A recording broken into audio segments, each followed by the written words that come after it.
How to make cosplay armor part 1.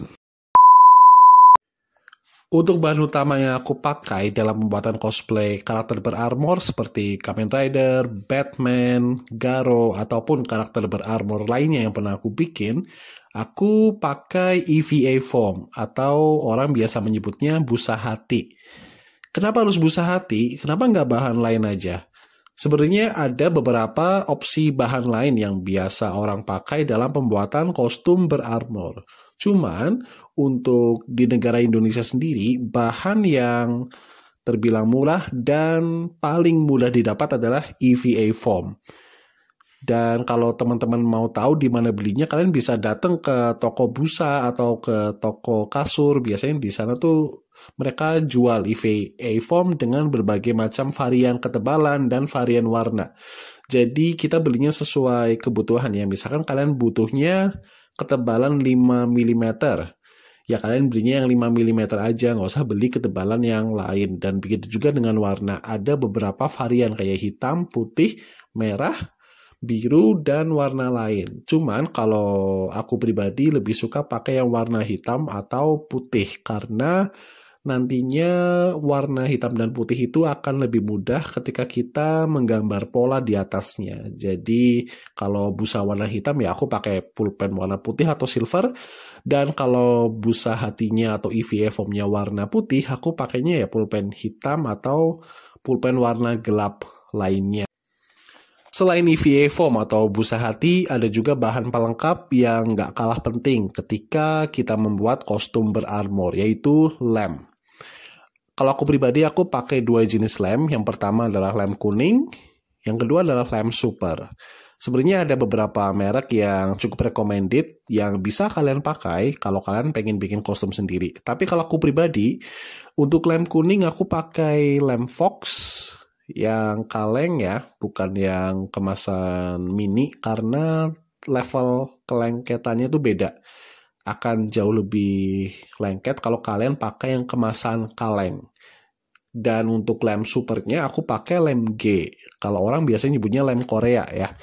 Dan cara penggunaan dari kedua lem tersebut beda-beda ya. Jadi ketika kalian pakai lem kuning ada teknik tersendiri, dan ketika kalian pakai lem super juga ada teknik yang berbeda yang nggak bisa diterapkan di pemakaian lem kuning.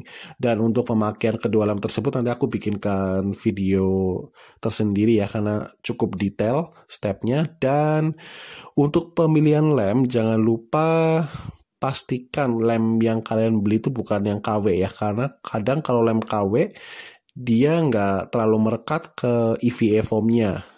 Jadi nanti EVA foamnya tuh lengketnya nanggung gitu. Jadi harus benar-benar selektif sih.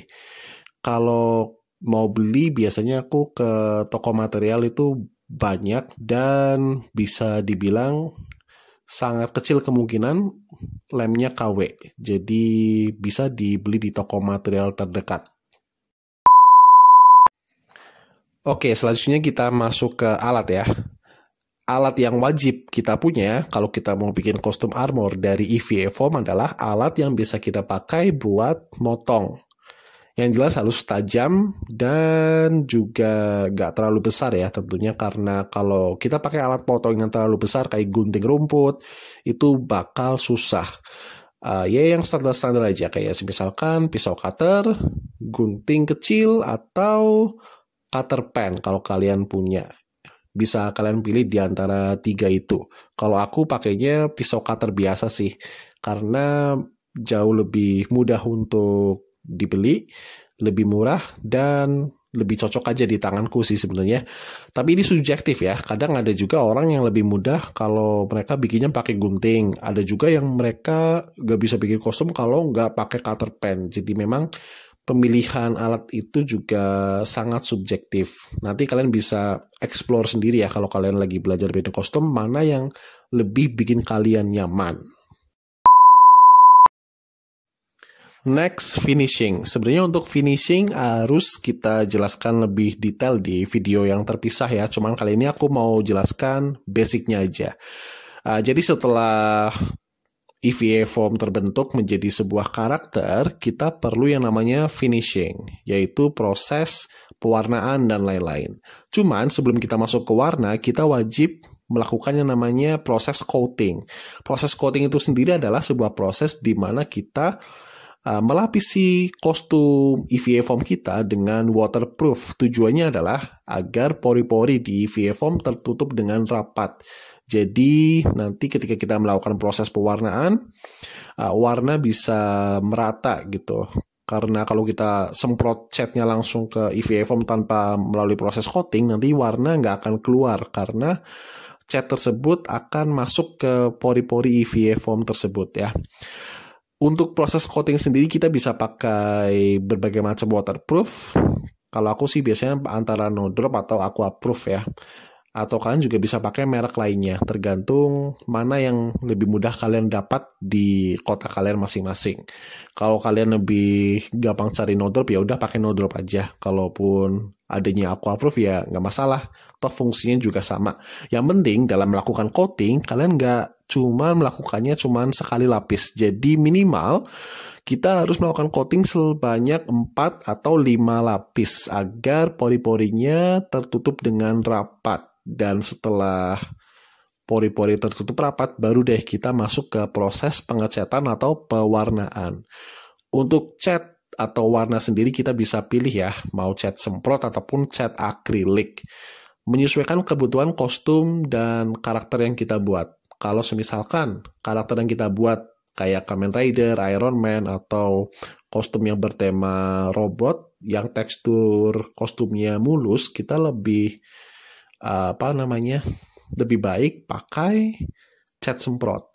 Kalau kita bikin kostum yang temanya lebih ke monster atau yang nggak terlalu robot gitu ya, kita bisa pakai cat akrilik, karena dengan pakai cat akrilik kita bisa dapat yang namanya tekstur dan gradasi warnanya juga bisa kita atur lebih mudah.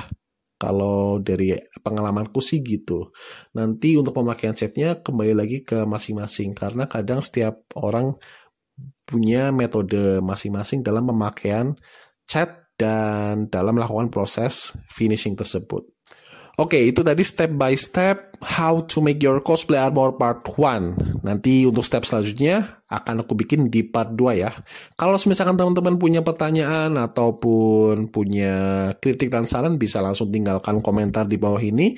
Dan jangan lupa like video ini kalau kalian merasa video ini bermanfaat untuk kalian. See you in the next part. Bye.